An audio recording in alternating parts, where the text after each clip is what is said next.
Em uma sala lotada, um executivo da Philip Morris International sobe ao palco, traje escuro, tom controlado, apresentação milimetricamente preparada. Naquele dia, ele anuncia algo impensável. A Philip Morris, o gigante que vendeu Marlboro por um século, vai ajudar os fumantes a parar de fumar, oferecendo um novo produto. É verdade.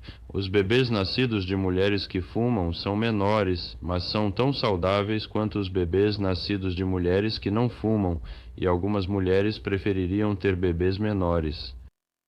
Uma empresa que construiu sua fortuna com um produto cuja periculosidade ela conhecia, mas negou durante décadas, agora vai vender para você a solução, e essa solução são, portanto, os cigarros eletrônicos. Indústrias que passaram um século tornando seus clientes dependentes, de repente se apresentam como os arquitetos de um futuro sem fumaça. Você percebe o paradoxo? Porque em 2024, na França, o mercado de cigarros eletrônicos valia cerca de 1,65 a 1 bilhão de euros por ano e continuava crescendo, apesar dos debates sanitários e regulatórios.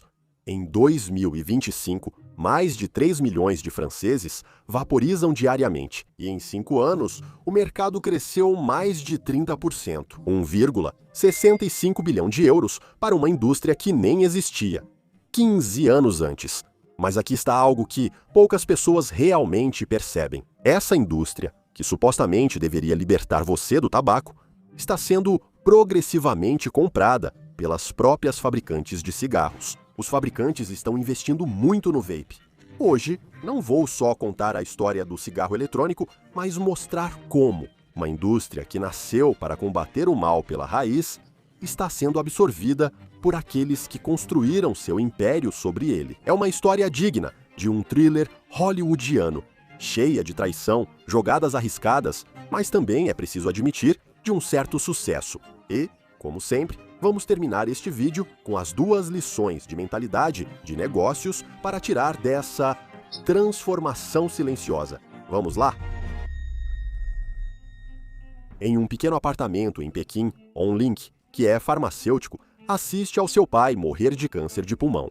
Fumante como ele, aliás, ele fuma muito, 3 maços por dia. Nesse momento, ele não pensa em criar uma indústria, ele só procura uma saída. Ele tem uma ideia simples, quase ingênua. E se fosse possível liberar nicotina, sem queimar tabaco, sem combustão, sem fumaça, sem alcatrão, sem monóxido de carbono, só vapor, nosso farmacêutico vai começar a improvisar. Ele testa, falha, recomeça.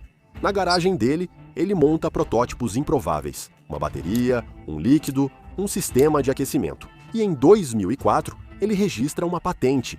Nasce o primeiro cigarro eletrônico comercial. O conceito é de uma simplicidade impressionante. Uma bateria, um reservatório de líquido, glicerina, nicotina e aromas. Uma resistência que aquece o líquido e libera vapor. Sem fogo, então, teoricamente, muito menos danos. Os primeiros modelos chegam à Europa por volta de 2007, 2008. E aí algo acontece. Por que isso funciona? Porque, pela primeira vez, não se pede aos fumantes para abrir mão de tudo. Não é um adesivo, nem um chiclete de nicotina, nem mesmo uma sessão de hipnose em uma sala dos fundos. É um cigarro sem o cigarro, o mesmo gesto, a mesma sensação, a mesma nicotina, mas sem as 4.000 substâncias tóxicas resultantes da queima do tabaco. De acordo com a Public Health England, o aerossol produzido pelo cigarro eletrônico seria 95% menos nocivo do que a fumaça do cigarro convencional, 95%. Para milhões de fumantes, isso não é um gadget, é uma saída de emergência. Em poucos anos, a França conta com mais de 3 milhões de usuários regulares de vape, dos quais mais da metade são ex-fumantes que pararam completamente de fumar cigarro convencional. E em 2024, o mercado movimenta 1,1 bilhão de euros. Mas é isso que torna esse período fascinante. Ao contrário do tabaco, que é dominado por algumas multinacionais gigantes, o vape, como os jovens chamam, nasce como uma indústria independente. Entre 2010 e 2015, milhares de entusiastas se lançam, ex-fumantes, técnicos, artesãos.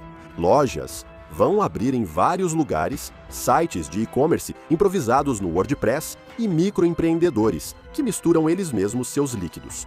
Em 2024, a França vai contar com entre 3.000 e 3.500 lojas especializadas, que são, em sua maioria, lojas independentes.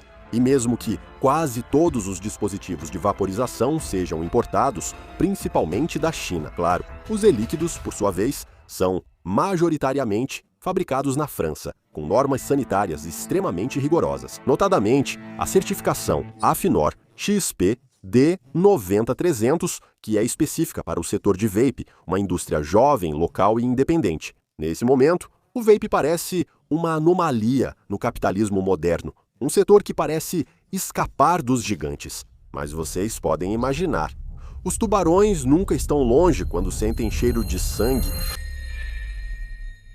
Ao redor da mesa, os dirigentes analisam os números. As vendas de cigarros tradicionais despencam ano após ano, sob a pressão dos impostos, dos maços padronizados e das campanhas de prevenção. Mas em outra tela, um gráfico conta uma história oposta. O vape explode, e essa explosão tem um gosto amargo, pois está roubando seus clientes. Philip Morris, British American Tobacco, Japan, Tobacco International, todos chegam à mesma conclusão. Eles têm um problema e uma oportunidade. O problema é que eles não podem acabar com o vape. Os governos toleram, os fumantes adotam e a opinião pública vê como um mal menor. A oportunidade é que, se o vape deve acabar com o tabaco, é melhor serem eles mesmos a vendê-lo. Então eles têm duas opções, combatê-la de frente e a segunda é se infiltrar. Claro, eles escolhem a opção 2. Em 2013, a Imperial Tobacco compra as patentes do autoproclamado inventor do cigarro eletrônico por 75 mais 5 milhões a mais para desenvolver o cigarro eletrônico J, que é distribuído exclusivamente nos pluralistas. No mesmo ano, Philip Morris International anuncia oficialmente sua entrada no mercado do cigarro eletrônico. A indústria do tabaco investe no cigarro eletrônico e já recebe aportes. O gigante do setor entra no jogo. Lorillard, que faz parte disso, desembolsa cerca de 120 milhões de euros para comprar a Blue East Japan. Tabaco Internacional lança Plume, um dispositivo que aquece tabaco de verdade para produzir vapor. As fabricantes de cigarros chegam com força, mas rapidamente encontram uma barreira. Os usuários de vape não confiam neles. Como acreditar na Philip Morris quando ela fala de saúde, sendo que vendeu a morte durante um século? Então eles mudam de estratégia, não se contentam mais em comprar marcas de vape, passam a investir massivamente em pesquisa. A Philip Morris anuncia ter investido mais de 12 bilhões de dólares desde 2008 no desenvolvimento de produtos sem combustão. Para você ter uma ideia, isso é o orçamento anual de um pequeno país, 12 bilhões de dólares. Para desenvolver o quê? Não só cigarros eletrônicos tradicionais, mas produtos híbridos, o tabaco aquecido, dispositivos que aquecem o tabaco abaixo do ponto de combustão para liberar a nicotina e os aromas. O produto principal, ele se chama Ecos da Philip Morris e funciona, eu diria até que faz o maior sucesso. O crescimento das marcas sem fumaça, como Ecos ou Zyn, virou um motor clássico do sucesso da Philip Morris. Mas aí vem o ponto mais perverso dessa história. O presidente da British American Tobacco reconhece que o aumento dos lucros do grupo vem tanto do crescimento das vendas de cigarros tradicionais, quanto do forte crescimento dos produtos chamados sem fumaça. Eles não substituem os cigarros, apenas adicionam produtos. Em 2021, a British American Tobacco registrou 12,9 bilhões de dólares em lucros. Eles afirmam até mesmo ter colocado folhetos informativos em 1 bilhão de maços de cigarros para fazer propaganda desses novos produtos. 1 bilhão de maços, a estratégia é clara, manter os consumidores dentro do ecossistema. Nicotina. Você para de fumar, sem problema. Aqui está o vape, aqui está o tabaco aquecido, ou ainda os sachês de nicotina. Você nunca sai do sistema. E agora, eles encontraram um novo campo de jogo. O mais perigoso, os jovens. Porque tem uma coisa que não te dizem o suficiente. O vape não atrai mais só os fumantes que querem parar, ele atrai aqueles que nunca fumaram. E nesse jogo, criar um cliente aos 15 anos significa mantê-lo por pelo menos 50 anos. E para isso, eles encontraram a arma perfeita. Cigarros eletrônicos coloridos, aromatizados, descartáveis, eles chamam de PELF. No banheiro, 3 adolescentes de 14 anos, um deles tira algo do bolso. Parece um cigarro, mas não é. Isso se chama PELF, pequena, colorida, descartável, sabor bala de morango. Ele dá uma tragada e passa para o amigo. Ao contrário do que você pode pensar, aqui ninguém fuma. Vai, amigo. Em 2023, 15% dos adolescentes de 13 a 16 anos já usaram uma PELF. E, principalmente, 47% dos jovens de 13 a 16 anos que usam descobriram a nicotina por esse meio. 47%. O que era para ser uma ferramenta de cessação virou uma porta de entrada. E vai além disso. 28% dos usuários de cigarros começaram pela PELF. Por que isso funciona? Porque tudo é calibrado para eles. 82% dos jovens acham a PELF mais legal do que o cigarro. 64% citam os sabores como o principal atrativo e 49% falam do lado divertido. Morango, algodão doce, chiclete, com preços baixos, embalagem chamativa, está disponível em todo lugar e, principalmente, é discreto, fácil de esconder na bolsa ou no bolso. É feito para eles. Alguns PELF contêm até 5% de nicotina para um adolescente que nunca fumou. Isso é muito, claro. 84% dos jovens sabem que o PELF pode viciar, e mesmo assim, eles vaporizam porque são jovens. E porque o vício não é só químico, é também o gesto, o hábito. E uma vez preso ao gesto, a armadilha se fecha. 23% dos jovens usuários de PELF acabam recorrendo a outros produtos de tabaco ou nicotina. O resto é mecânico. Diante da explosão do fenômeno, a França proibiu oficialmente os PELF por meio de uma lei, promulgada em 24 de fevereiro de 2025. Tarde demais? 73% dos adolescentes de 13 a 16 anos já ouviram falar. O produto desaparece, a demanda permanece e, como resultado, o mercado negro se desenvolve.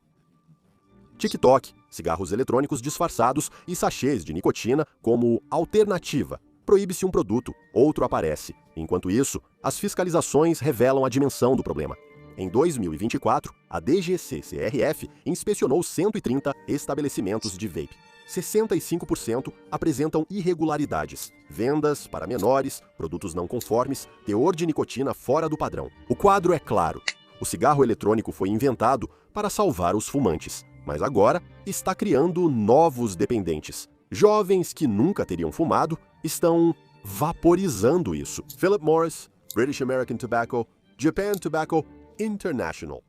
Sempre os mesmos. Então, o que tiramos de toda essa história dessa indústria que deveria acabar com o tabaco e que está sendo engolida por ele? Dos puffs, bombas coloridas atraindo crianças com sabores doces, a explosão do cigarro eletrônico. Aqui vão 2 lições de negócios. Primeiro, negócios lucrativos sempre atraem concorrentes maiores. O vape era dominado por independentes, mas logo os grandes entraram. A regra é simples. Se o seu negócio está funcionando, alguém mais poderoso vai entrar. Então, desde o início, faça a si mesmo a pergunta: estou construindo para ser comprado ou para resistir? Não escolher é arriscar ser esmagado. A segunda lição é que a regulamentação funciona como filtro, não proteção. Quanto mais regulamentado, mais inacessível o mercado fica para pequenos. As normas, os controles, os impostos, tudo isso são vantagens competitivas para os gigantes. Se você está começando, evite setores altamente regulamentados ou estruture seu negócio para sobreviver às regras antes do sucesso.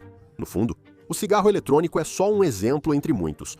Esse mesmo modelo, que é transformar uma solução em uma dependência lucrativa, é exatamente o mesmo que Klarna em outro setor. Aplicou ao querer, inicialmente, ajudar os jovens que tinham dificuldades para pagar, oferecendo o pagamento parcelado, até que tudo ficou fora de controle, como vemos no vídeo que está sendo exibido.